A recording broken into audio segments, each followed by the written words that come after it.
제 시간이고요. 지난주와 똑같은 본문을 가지고 오늘 말씀을 함께 나누겠습니다.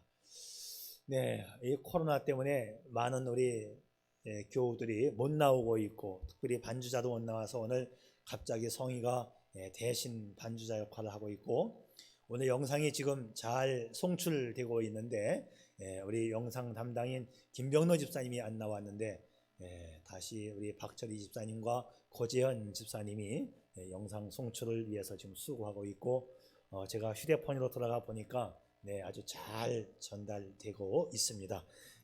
여러 우리 집사님들 수고 덕분에 감사를 드립니다. 자, 성령 충만에 대해서 함께 말씀을 나누지요.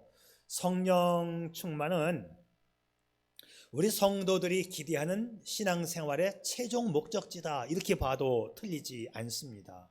성령 충만은 성도에게 주어지는 은혜와 축복의 종합 선물이기 때문에 그래요. 우리가 성령 충만하면 하나님께서 베풀어 주시는 은혜와 축복이 참 많습니다. 무엇보다도 성령님은 말씀을 가르쳐 주시고 말씀을 깨닫게 하시고 인도하시는 하나님의 영이시지요. 그렇다면 성령께서 의도하시는 바는 뭘까요? 왜 성령님은 우리를 말씀 가운데로 인도하실까요? 하나님께서 가장 기뻐하시는 삶이 말씀 따라가는 삶, 하나님과 동행하는 삶을 우리 하나님이 가장 기뻐하시기 때문에 성령께서 하시는 일들 가운데 가장 큰 일은 우리를 말씀 가운데로 인도하시는 일을 성령님께서 하십니다. 구약 성경에 보게 되면 하나님과 동행했다, 하나님이 그와 함께 하셨다, 이런 표현이 참 많이 나오지요. 그렇습니다. 하나님이 동행한 것, 바로 그것이 성령께서 동행한 것이고 성령의 인도를 받은 것입니다. 구약 성경에서 하나님께 인정받았던 사람들은 모두가 다 하나님과 동행했던 사람들이지요. 무려 300년 동안이나 하나님과 동행했던 에녹, 그때 당시에는 그 생명의 연수가 길어서 오래 살았는데 300년간 동행했던 에녹, 하나님이 얼마나 그를 사랑했는지 죽음을 보지 않고 하늘로 올려갔다, 이렇게 되어 있지요. 참 우리가 흠모하고 우리가 존경할 만한 그런 믿음의 선배인 에녹이 아닐 수 없습니다. 노아는 또 어떻습니까?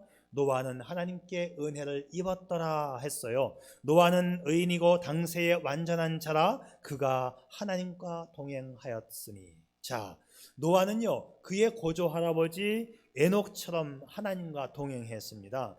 하나님과 동행하는 신앙이 있었기에 하나님이 말씀하실 때에 그 하나님의 음성을 들었고 들은 말씀대로 순종했고, 노아는 방주를 만들게 됩니다.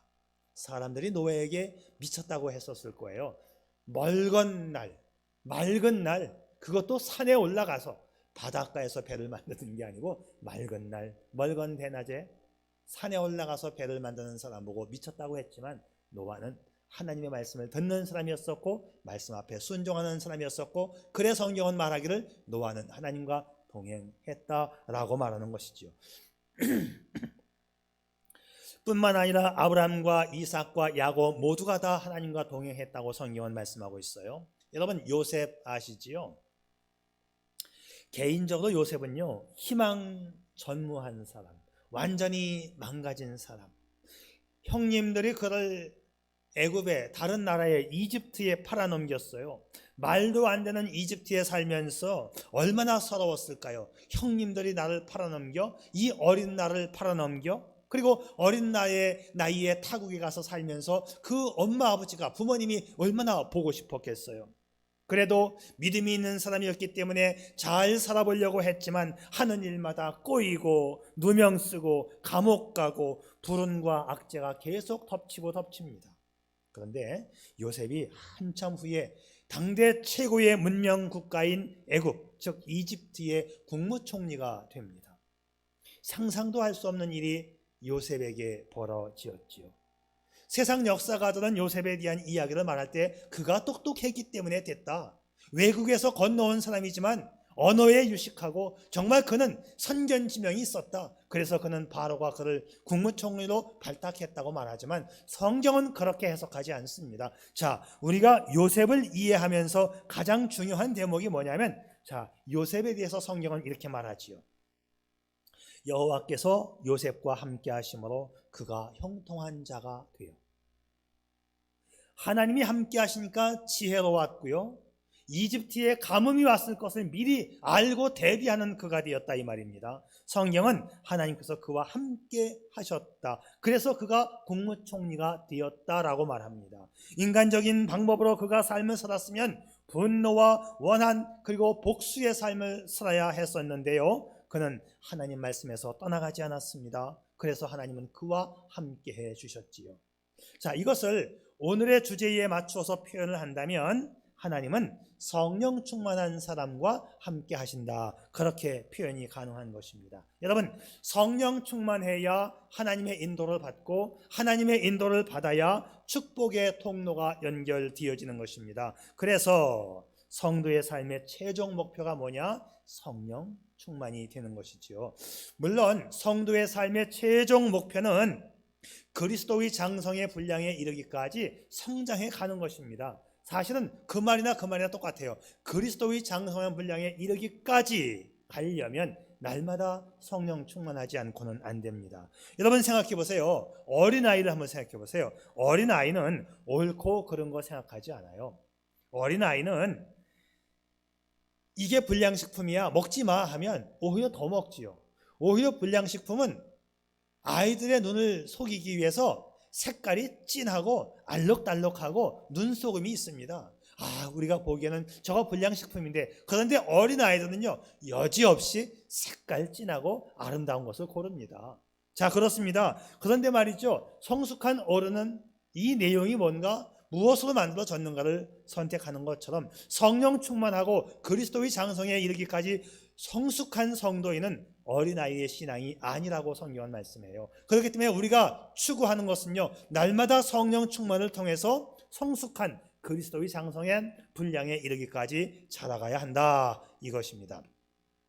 문제는 어떻게 하면 우리가 성령으로 충만한 삶을 살 수 있느냐 하는 것인데요, 오늘 성경 말씀을 보니까 성령 충만한 것과 술 취함과 비교하고 있어요. 너희는 술 취하지 말라, 그러면서 성령 충만하라, 이렇게 말을 합니다. 자, 그러면 참 재미있는 건데요, 술 취함과 성령 충만과는 과연 어떤 관계가 있을까? 이 성경이 문학적으로 보아도 참 재미있게 쓰였습니다. 술 취함과 성령 충만이 비슷한 점이 참 많거든요. 그래서 이 두 개를 비교시키면서 성령 충만하라, 이렇게 말씀해주고 있어요. 술 취하지 말라, 이는 방탕한 것이니 오직 성령으로 충만함을 받으라. 자, 이 둘은 비슷하면서도 완전 반대입니다. 첫째, 무엇이 비슷하냐? 문화의 핵심입니다. 술은 세상 문화, 생활의 핵심이고 성령은 영적인 문화의 핵심입니다. 하나님을 모르는 사람들은 마음의 공허함을 술로 해결하기 위해서 술 취하지요. 술 취하면 세상의 고뇌와 공허감이 잠시 사라집니다. 사람들은 그 순간의 쾌락 때문에 술을 마시지만은 그것은 순간뿐이고 그 다음 날은 더 배 아프고 머리 아프고 본전 생각나겠죠. 우리 한국 사람들이 얼마나 이걸 좋아하는지 전 세계에서 술 소비 제1등 국가로 지금 낙인이 찍혔습니다. 그런데 우리 믿는 사람들은요, 인생 문제를 술로 해결하지 않아요. 술이 인생 문제 해결이 됩니까? 순간적으로 해롱해롱 하면서 기분만 좋았을 뿐이에요. 그런데 몸은 망가지는 겁니다. 자, 오늘 성경 말씀은 술 취하지 말고 성령 충만하라, 다시 말하면 성령에 취하라, 그런 말이지요. 성령 충만은 하나님께서 주시는 영적인 문화의 핵심입니다. 성령 충만한 사람들, 오늘 말씀 그 다음 절 19절 말씀을 보니까 시와 찬미와 신령한 노래들로 서로 화답하라, 이렇게 되어 있죠. 그렇습니다. 성령 충만한 사람들은 내 마음이 일단 편해요. 술을 안 먹어도. 그래서 서로 찬양하고 기도하면서 함께 모여 화답하며 예배하는 사람들이 바로 성령 충만한 사람들이지요. 자, 우리는 그렇습니다. 우리는 정말 즐거울 때에 하나님을 생각할 때 우리 찬양하지 않습니까? 찬양하라 내 영혼아, 찬양하라 내 영혼아, 내 속에 있는 것들아 다 찬양하라. 이게 성도의 삶이에요. 이게 영적인 문화의 핵심입니다. 두 번째, 술 취함과 성령 취함의 두 번째는 둘 다 취한다는 건데요. 자, 보십시오. 술은 말이죠, 처음에는 내가 먹어요. 그러다가 술이 조금 돌아가면 이제 알딸딸해지면서 약간 혼미해지면서 근심 걱정은 다 잊어버려지고 기분이 좋아집니다. 자, 이때쯤 되면 이제 기분이 좋아가지고 옆에 있는 친구들에게 자꾸 먹이죠. 야, 한 잔 마셔라. 야, 아줌마 여기 한 병 더. 뭐 이러면서 이제 계속 마셔가는 거예요. 기분이 엄청 좋습니다. 자, 그러면 그때는 이제 알딸딸해지고 혼미해지고 비틀비틀 거리면서 술을 계속 마시는데, 그때는 이제 처음엔 내가 술을 먹었지만 그 정도가 되면 이제 술이 나를 먹는 겁니다. 이제는 이제 흔들흔들 하면서 이제 대충 살아가는 거지요. 그런데 자, 성령 충만도 이와 똑같습니다. 처음에는 예수를 믿기는 믿는데 내가 믿어요. 내 방식대로 교회를 나옵니다. 근데 성령이 충만히 내 속에 채워질수록 성령이 나를 장악하고 성령께 내가 포위되고 성령의 이끌림을 받으면 그때는 새술에 취했다. 그 단어가 성경에 나와요. 초대교회 때 성령 충만 받고 각국에서 모여진 사람들이 서로 자기네 나라 말로 했는데 서로 알아들었다고 되어 있죠. 그래서 이거는 방언이라고 보기보다는 외국어라고 말하는 것이 더 좋다. 그렇습니다. 갑바도기아에서 왔고 이집트에서 왔고 러시아에서 왔는데 서로 말이 통해. 이게 어떻게 된 거야? 우리가 말이 통하다니 참 신기하네. 그럴 때 그 신기한 현상을 예수 안 믿는 사람들이 보고는 하는 말, 저 사람들 술 취한 건 아닌데 새술에 취했네. 알지 못하는 이상한 술에 취했다. 그렇게 표현을 해요. 그래서 새술에 취했다. 다시 말하면 성령에 취했다 이거죠. 둘 다 취하는 특성이 있지만 종합해 보면 결과는 정반대입니다. 술은 자주 취하면 육신의 건강이 망가지지만 성령은 취하면 취할수록 내 영과 육이 건강해집니다. 술에 취하면 이성이 마비되어서 지나가는 강아지를 걷어차고 사람들에게 괜히 욕을 하지만 성령에 취하면 이성이 살아나고 선악이 분별되어지고 온유해지고 기뻐하며 감사하게 되는 거지요. 성령으로 충만하면 성령께서 나를 지배하기 때문에 내 속에 있는 취약을 누르고 주님이 원하시는 길로, 주님이 말씀하여 주시는, 성령이 인도하여 주시는 그 말씀의 길로 가게 됩니다. 그래서 성령 충만은 말씀 충만이고 말씀 충만은 곧 복된 길로 가게 되는 거예요. 술은 패가망신의 원인이지만 성령 충만은 자손만대에 이르기까지 축복의 통로가 된다고 성경은 말씀하고 있습니다. 자, 그렇습니다. 이스라엘 사람들이 복을 받는 것은 그들이 말씀 앞에 충만했기 때문에, 말씀의 인도함을 받기 때문입니다. 세상 역사가들은 이스라엘이 복을 받는 것에 대해서 전혀 이해를 못해요. 아랍 전쟁이 있었잖아요. 6.1 전쟁인가. 2억의 아랍 인구하고 천만이 안 되는 600만의 이스라엘하고 싸우면 누가 이기겠어요? 이거는 게임이 안 되는 전쟁인데 이스라엘이 이깁니다.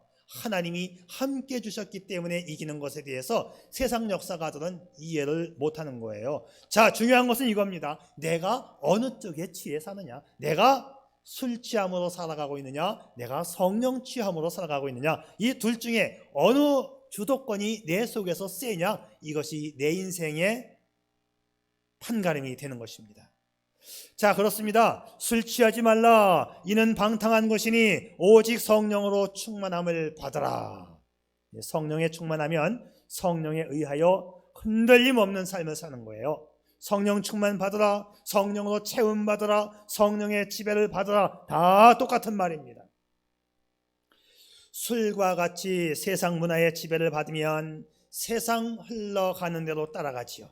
바람 부는 대로, 물결 치는 대로, 바람에 나는 겨와 같이 그렇게 떠다니다가 하나님의 심판을 견디지 못하고 망하는 인생이 됩니다. 그러나 성령 충만 받으면 세상에 요동치는 물결과 상관없이 우리의 목적지를 향하여 저 높은 곳을 향하여 하나님 나라 향하여 가는 인생, 성령 충만의 인생인 것입니다.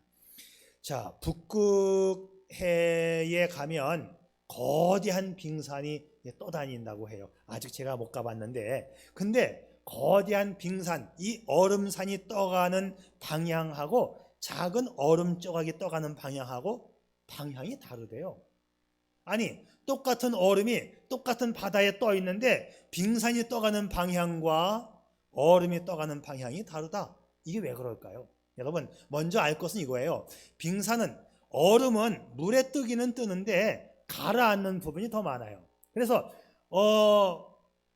보여지는 빙산의 모양이 이 우리 교회 건물만 같아, 3층 건물이다, 그러면 실제로 바닷속에 가라앉아 있는 것은 80% 이상이 밑으로 가라앉는 거예요. 그러니까는 실제의 이 얼음의 모양은 운동장만한 거죠. 운동장만한 이 빙산이 밑으로 80%가 가라앉아 있고 오히려 10%에서 20%만 살짝 떠 있는 겁니다.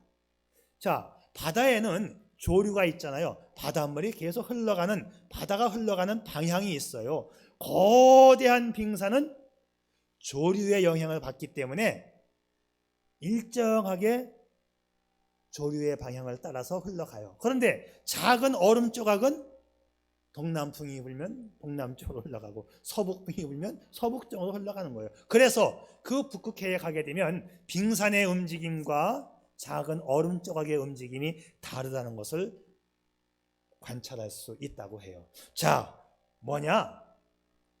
중요한 것은 어떤 힘의 지배를 받느냐, 조류의 지배를 받느냐, 바람의 지배를 받느냐에 따라서 방향이 달라지는 거예요. 여러분, 우리 인생도 마찬가지입니다. 내가 어떤 힘에 의해서 살아가고 있느냐, 그것에 따라서 내 삶의 방향과 내 인생의 가치가 달라지는 거예요. 여러분의 인생의 중심이 세상 풍속에 휘말려 살아가고 있느냐, 사람들이 이거 좋다고 하면 우르르 몰려 들어가고, 사람들이 이 술 좋다고 하면 한번 마셔보자 하고 세상 따라가는 사람과, 아니면 내 본래의 목적대로 성령 충만하여 하나님 따라가는 인생이냐, 정말 그 차이는 천차만별, 천지 차이가 되는 것이죠. 여러분이 성령 충만하여 성령의 인도를 받는다면 세상의 풍랑과는 아무런 상관이 없습니다. 세상에는 동남풍이 불고 서북풍이 불지만 성령의 인도를 받는 사람은 흔들림 없이 우리의 가는 길, 축복의 길을 향하여 멋지게 살아가는 것입니다. 자, 그렇기 때문에 우리의 관건이 뭐냐? 성령 충만인데, 그러면 어떻게 성령 충만을 받을 수 있느냐? 오늘의 결론입니다. 가장 중요한 건데요, 성령을 이해할 때 우리 성령님은 도와주시는 분이고 인격적인 분이고 말씀의 영이지요. 이건 너무너무 분명합니다. 그래서 성령 충만의 방법 제1순위, 말씀을 듣고 순종하는 삶을 살아야 한다. 하나님이 자기를 순종하는 사람들에게 주신 성령도 그러하니라. 자, 순종하는 사람에게 성령을 주셨다. 이거는 과거에 나에게 성령 주셔서 성령이 내 안에 들어오셔서 내가 구원받게 된 사건을 말해주는 것이고요. 또 두 번째는 성령 구절, 귀 있는 자는 성령이 교회들에게 하시는 말씀을 들을지어다. 성령님은 교회들에게 말씀하신다는 거예요. 근데 과거에 말씀하시는 게 아니고 지금도 성령은 말씀하신다. 지금 현재입니다. 제가 영어로 써놨어요. 거기다 The Spirit says to the churches. say에다가 s를 붙이면 뭐예요? 그게, 자, 우리 중학교 때 배운 영어인데 요즘에는 초등학교 애들도 이런 문법을 배우더라고요. 동사에다가 s나 es를 붙이면 주어가 3인칭 현재 단수일 때는 그렇게 한다. say에다가 s를 붙였어요. 현재라는 거입니다. 지금 성령이 말씀한다. says. say에다가 s를 붙이면 says라고 읽어야 되지요. 근데 미국 사람들은 says라고 안 읽고 says라고. 제가 미국 사람한테 물어봤어. 야, says가 맞지 않느냐? 그게 맞기는 맞는데 우리는 그렇게 안 읽어. 왠지는 몰라 그렇다고. 왠지는 모르는데 미국 사람들은 says라고 읽어요. 자, 참고로 자, 지금 성령께서 says 하고 계신다. 말씀하고 계신다. 자, 우리가 이 부분만 잘 지키면 됩니다. 성령께서 지금 말씀하시고 나는 지금 듣고 순종한다. 그러면 성령 충만이 되는 거지요. 성령은 하나님의 영, 예수님의 영이십니다. 거룩한 영이라고 해서 우리는 성령이라고 불러요. 그분은 지금도 우리에게 말씀하십니다. 그래서 우리는 이 음성을 듣고 이 음성에 순종해야 돼요. 자, 그런데 우리가 이 성령의 음성을 어떻게 듣느냐? 성경은요, 반드시 성령께서 말씀하시는 걸로 되어 있어요. 가르치는 영이고 인도하는 영이고 생각나게 하는 영이시잖아요. 근데 성경에 하나님의 음성을 듣는 법 해갖고 나와 있지는 않습니다. 근데 책은 하나님의 음성을 듣는 법 해갖고 책은 많이 나와 있어요. 근데 그 책을 제가 보니까 대체적 내용은 다 비슷합니다.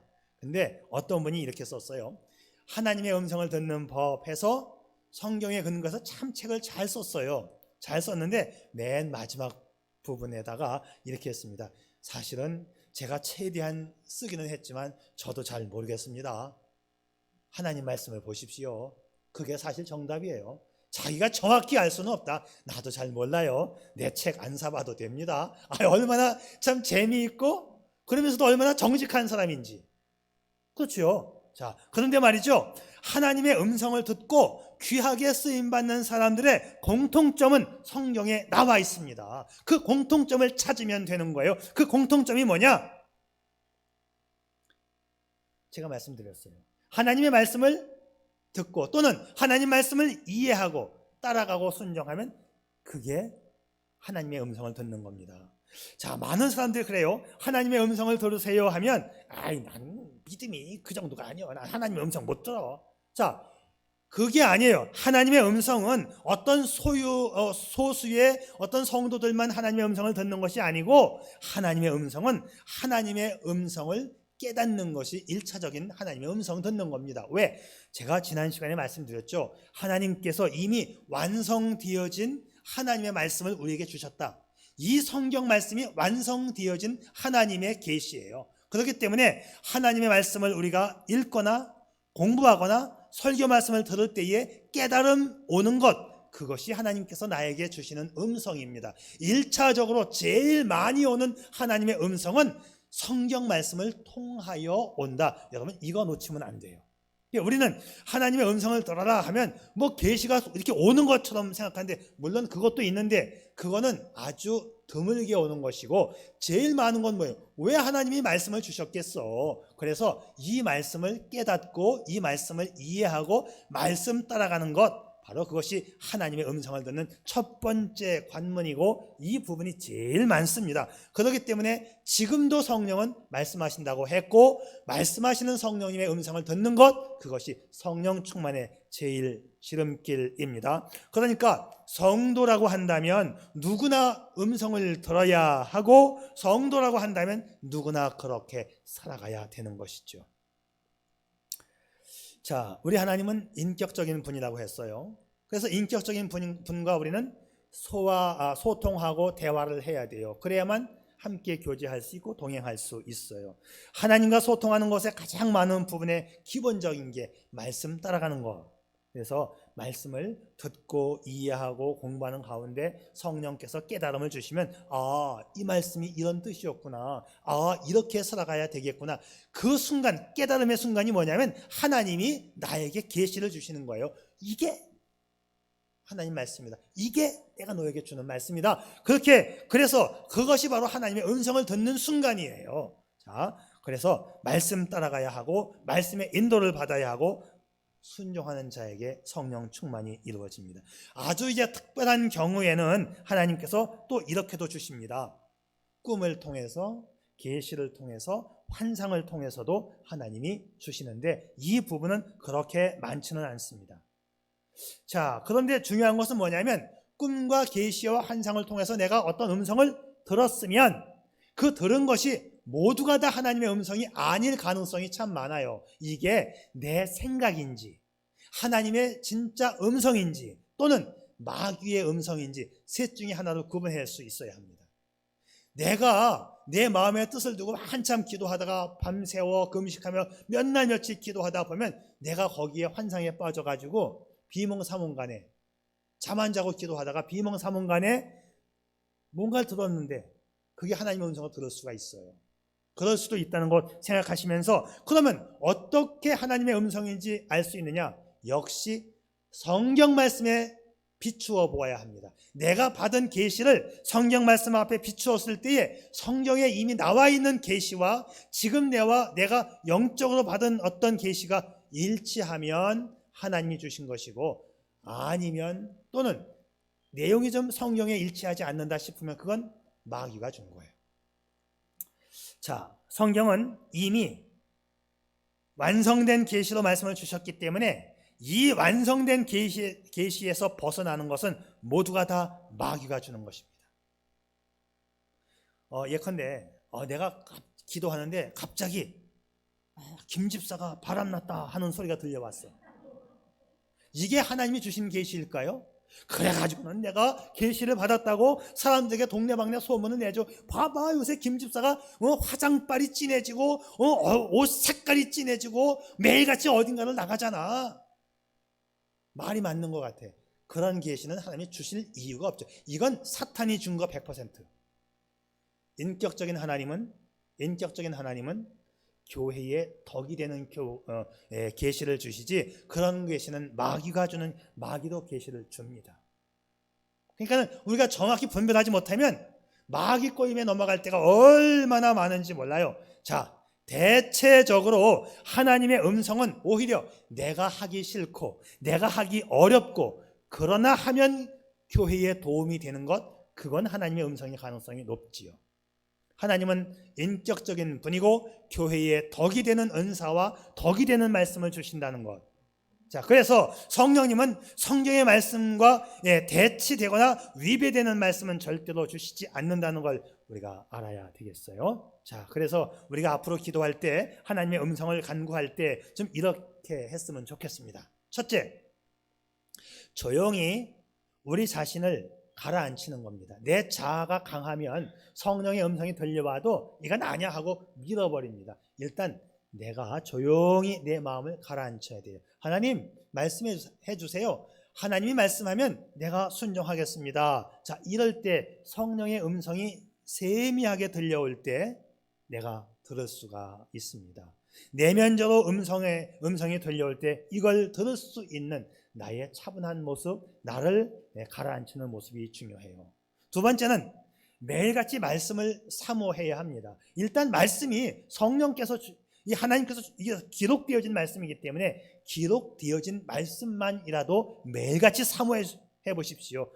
내가 말씀을 읽거나 말씀을 묵상할 때 성령께서 밝히 알 수 있도록 깨달음을 주십니다. 그때에 내가 성령 충만해질 수가 있어요. 자, 그래서 성령은 가르쳐 주시고 깨닫게 해주시는 영이기 때문에 하나님 말씀을 읽을 때나 하나님 말씀을 공부할 때나 또 설교 말씀을 들을 때나 먼저 여러분이 해야 할 것이 뭐냐면 성령 하나님께 간구하는 거예요. 하나님, 오늘 내가 교회에 왔습니다. 성경 말씀을 잘 이해할 수 있도록 설교 말씀을 이해할 수 있도록 깨닫는 영을 부어주세요. 이게 굉장히 중요한 겁니다. 굉장히 중요한 거예요. 자, 성령께서 이해할 수 있도록 이해의 빛을 비춰준다는 것을 신학적인 용어로는 조명이다 이런 표현을 써요. 성령의 조명하시는 역사가 있어야만 반드시 하나님 말씀을 깨달아 알 수 있어요. 일루미네이션이라고 하죠. 비춘다, 빛을 비춘다, 조명. 자, 성경은요 상식적이고 도덕적이며 성경적으로 무난했을 때에 그것이 하나님이 주시는 계시로 받아보면 되겠습니다. 그래서 말이죠, 우리가 뭐 계시하니까는 뭐 하늘에서 뭐 기도하는데 이상한 것, 성경 말씀에 전혀 없는 그런 말씀을 들었다. 그거는 아닐 가능성 99%. 마귀의 음성일 가능성 99%. 그래서 하나님 말씀과 늘 비교하면서 계시를 들어야 하고요. 또 날마다 성령님께 하나님의 말씀을 올바로 깨닫게 해달라고 기도하는 것 매우 매우 매우 중요합니다. 자, 제가 미국에서 유학을 할 때에 가끔씩 그 미국 교회에 가서 설교를 했던 적이 있어요. 교회가 아니고 미국 가정에 가서 설교를 할 때가 있었습니다. 자, 왜 그러냐면 시골에는 교회가 없는 지역이 미국에도 있어요. 근데 시골의 할머니들께서 이제 동네에서 모여서 예배를 드리는데 누군가가 와서, 목사님이 와서 좀 설교를 해줬으면 좋겠는데 목사님은 또 자기 교회로 가서 설교를 하니까 그래 우리 신학교에 요청이 왔어요. 신학생들을 좀 이게 지금 이렇게 순번제로 보내주면 어떻겠습니까? 좋다고. 그래서 번호를 짜가지고 이제 이렇게 갔습니다. 근데 제가 뭐 외국인이지만 뭐 영어가 유창하지는 않지만 그래도 이제 할머니들을 위해서 내가 가야지. 가서 예배를 인도하고 설교하고 또 말씀을 나누면 할머니들이 꼭 질문을 합니다. 선생님, 내가 설교를 듣고 또 내가 은혜를 받았는데 혼자 있을 때는 너무 답답할 때가 좀 있어요. 내가 성경을 읽으면서 내가 이렇게 밑줄을 그어놓고 이해했는데 이 구절이 이런 뜻인가 좀 궁금해요. 그런데 말이죠, 내가 깜짝 놀라는 것은 뭐냐면 어려운 성경 구절인데 그 할머니가 본인이 스스로 읽다가 깨달은 바가 맞아요. 그게 왜 맞을까요? 성령께서 이해의 빛을 비추어 주셨기 때문에, 조명하는 역사가 있었기 때문에 신학생인 내가 깜짝 놀랄 만큼 아니 이 할머니가 어떻게 이 말씀을 이해했지? 정확하게 맞습니다. 그렇기 때문에 여러분 다른 데 계시가 있는 게 아니고 이해의 빛을 비추어 주세요. 이게 놀라운 계시입니다. 성령님은 그렇게 오늘도 말씀하시는 줄 믿으시기를 바랍니다. 때로는 우리가 순간순간 나에게 필요한 것이 있으면 성령이 직통계시로 말씀을 주시기도 하지요. 왜? 그건 그때가 아니면 안 되니까. 제가 옛날에 그랬죠. 은행에서 카드를 발급받아야 하는데 은행 직원이 이게 바보가 모른다고, 안 된다고. 아니 내가 자꾸 요청하니까는 안 됩니다 아버님 해갖고 나를 망신 줬잖아요. 다시 말하면 이 꼰대야 자꾸 떠들지 말고 가, 그런 뜻이잖아요. 왜 거기다 아버님자를 붙여? 안 됩니다 아버님. 얼마나 창피한지. 그래서 속된 말로 쪽팔려가지고 그냥 왔어요. 가는데 분명히 들리는 걸, 된다, 다시 가봐, 된다. 이런 경우는 하나님이 주시는 계시라고 저는 믿어요. 그래서 다시 가는데 아까 망신당하고 나왔는데 다시 가기가 좀 쭈삣쭈삣해요. 근데 분명히 나는 될 것 같고 된다는 음성이 들려왔고, 왜 왔어요? 그래서 될 것 같아서 왔어요. 될 것 같아서 왔어요. 다른 직원이, 이쪽에 앉아있는 직원이 아버님 돼요 이리 오세요. 아버님 돼요 이리 오세요. 됐잖아요. 자, 이런 예가 또 하나 있었습니다. 영국이 나온 목사님, 아주 유명한 목사님 존 버년 목사님인데 그분이 철로 역정이라고 하는 책을 썼죠. 지금까지 나와 있는 기독교 고전 문학 가운데서 가장 많이 팔리고 가장 불후의 명작이라고 알려진 그 철로 역정을 쓰신 존 버년 목사님, 너무 인기가 좋으니까 누가 고발을 해가지고 역적으로 몰아서 왕의 명령을 어겼다 해가지고 감옥에 갇히게 됐습니다. 근데 간수들은, 교도관들은 다 알고 있어요. 이 목사님이 그런 분이 아니라는 걸 다 알고 있어요.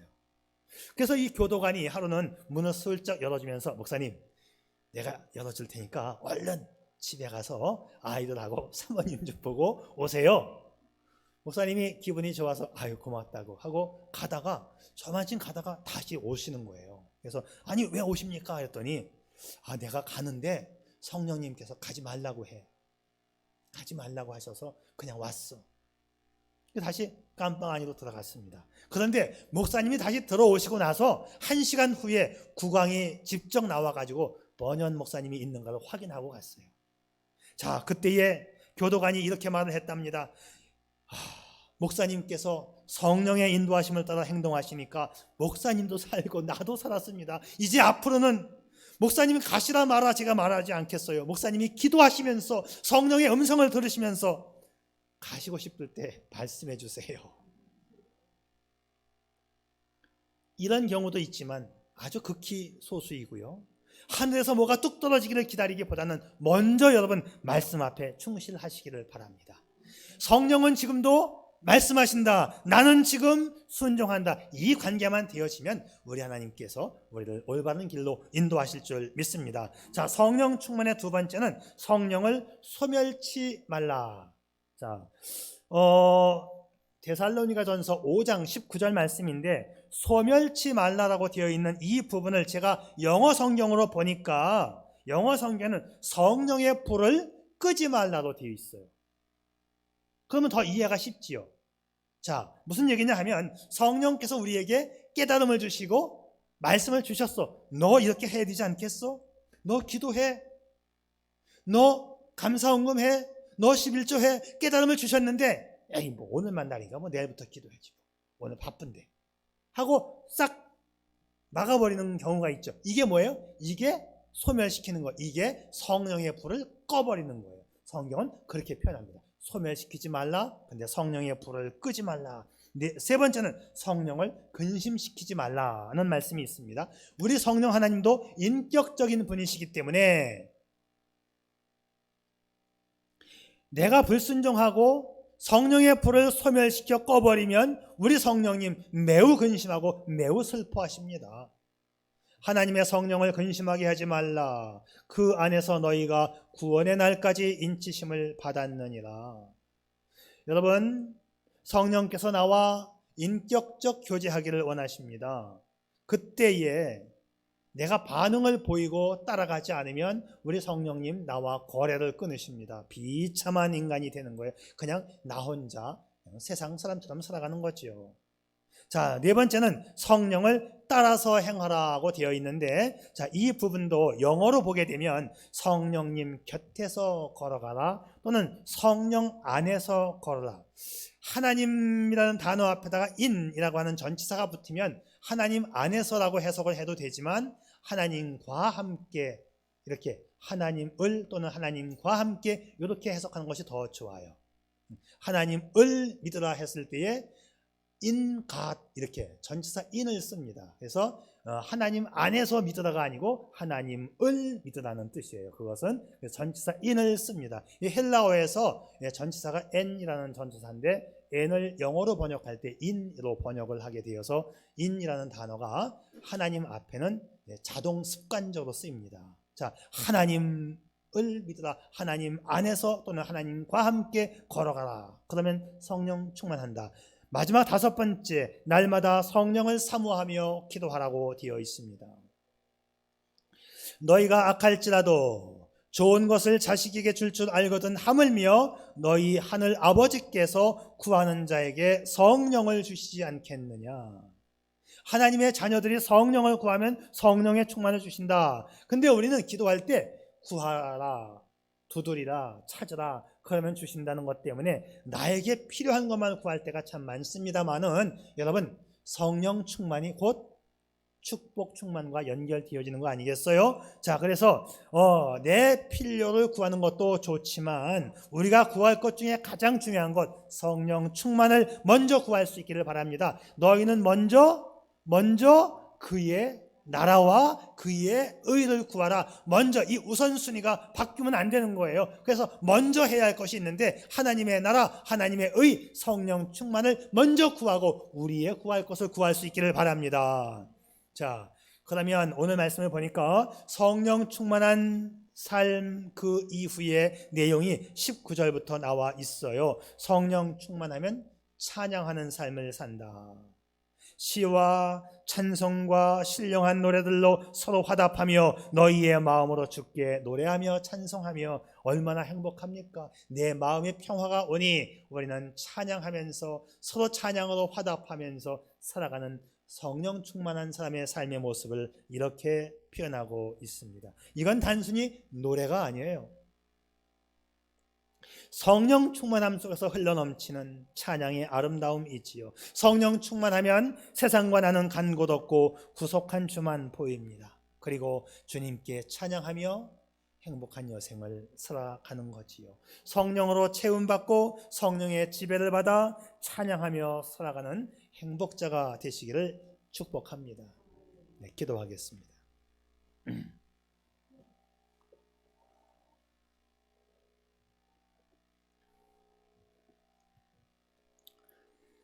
우리 인생은 둘 중에 하나입니다. 술이냐 성령이냐. 술 취하지 말라 이는 방탕한 것이니 오직 성령으로 충만함을 받으라. 술을 마셔본 사람들의 증언에 의하면 술에도 힘이 있다고 하지요. 그것은 사실 내 의지로 하는 것이 아니라 술 기운으로 하고 술 기운으로 일하고 술 기운으로 말하는 것입니다. 마찬가지로 성령 충만한 성도에게도 특징이 있습니다. 보이지 않는 매우 강력한 힘에 의하여 이끌려 가는 건데요. 이 둘의 결과는 너무나 다릅니다. 술 취함이 인생 성공의 원동력이 되었다는 일화 어디에도 없습니다. 술 취함이 일시적으로 쾌락을 주고 배짱을 더해 주기도 하지만 일순간이고 이후에 남는 것은 후회밖에 없습니다. 그것은 맨정신이 아니었기 때문입니다. 그러나 성령 충만의 삶은 정신도 맑고 그 삶의 결과는 인간이 예측할 수 없는 놀랍고 신비한 경험의 세계로 인도되어집니다. 그래서 우리는 오늘도 말씀으로 다가오시는 성령님의 음성을 듣고 순종해야 합니다. 말씀에 순종함으로 성령 충만의 삶을 통해 축복의 통로를 이어가는 여러분이시기를 축복합니다. 아멘. 아버지 하나님, 하나님은 분명히 살아계셨고 우리에게는 하나님의 영이신 성령을 보내주셔서 하나님의 영으로 충만한 삶 살기를 원합니다. 하나님은 또 그렇게 성령 충만으로 살아가라 부탁하였으니 명령하였사오니 하나님 날마다 말씀을 사모하고 말씀 속에서 하나님의 음성을 듣고 성령 충만의 삶으로 복된 삶 이어가게 해 주시옵소서. 예수님의 이름으로 기도드리옵나이다. 아멘.